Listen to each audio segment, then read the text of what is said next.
சொல்லுங்க. எப்படி கண்டுபிடிக்கிறது எல்லாம் சொல்லு.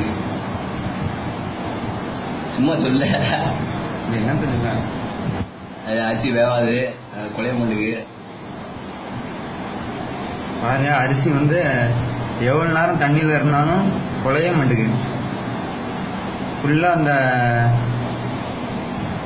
நீ எவ்வளோ நேரம் லேட்டாக இருந்தாலும் சரி அரிசி வந்து குழையாது. அது மாதிரி வேற பிள்ளைக்கும் மிதக்க மாட்டீங்களா? எல்லாம் முங்கிதான் இருக்கீங்க. அப்படி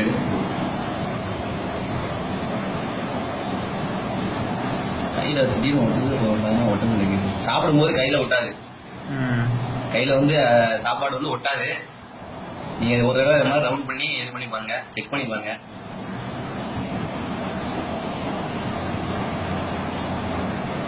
ரேஷன் அரிசியை கூட தின்ட்டு போயிடலாம். ஆமால 40 ரூபாய்க்கு வாங்கி சாப்பிட்டாலும் 1 கேஜி நல்லா நாங்கள் இப்போதான் வாங்கிட்டு வந்தோம். நல்லா சாப்பிட மாதிரி தெரியல. அதோட 3வது நாள் ஆயிடுது. இன்னைக்கு தான் கண்டுபிடிச்சோம். ரொம்ப ஒரு உருண்டை எடுக்காது. பரவாயில்ல, அது உருண்டை விட்டு விடுவா. நைட்டை பார்த்து பேஸ்ட் பண்ணி வச்சுக்கோமா.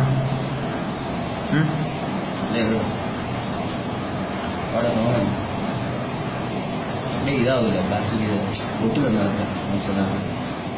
சாப்பிடும்போது தமிழ் இது அரிசி, இது பிளாஸ்டிக் அரிசியா இல்லை நயா அரிசியா என்னன்னு தெரியல.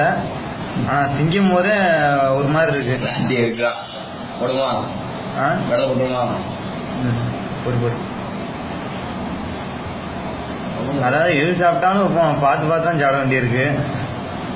கண்டே பிடிக்க முடியல எப்படின்னு இது என்ன இதுன்னு. ஆனால் திருப்தியே இல்லை, சாப்பிட்ட திருப்தியே இல்லை. நல்ல அரிசி வாங்கி சாப்பிட்ட மாதிரி திருப்தியே இல்லை.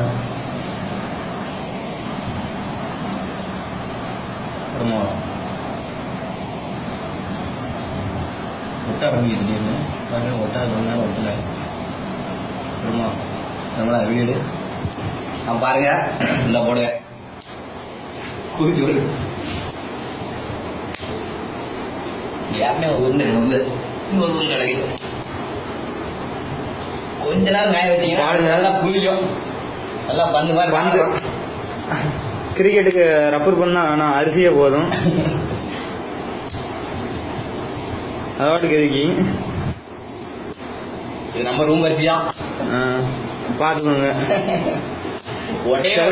செதறி கூட போகல, அப்படியே பிசைஞ்சு இருக்கு. ஒரு 5 நிமிஷம் காய வச்சீங்கன்னா நல்லா குதிக்கும். 5 நிமிஷத்துக்கு முன்னாடி உடனே போட்டீங்கன்னா கொஞ்சம் மெதுவாக தான் குதிக்கும், ஆனால் உடையாது.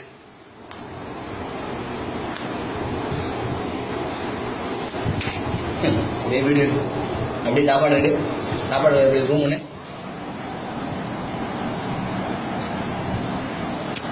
பாய் சாப்பிட்டா ஏற்கனவே பாய் சாப்பிட்டா தெரியுது. என்ன அரிசினே தெரியல.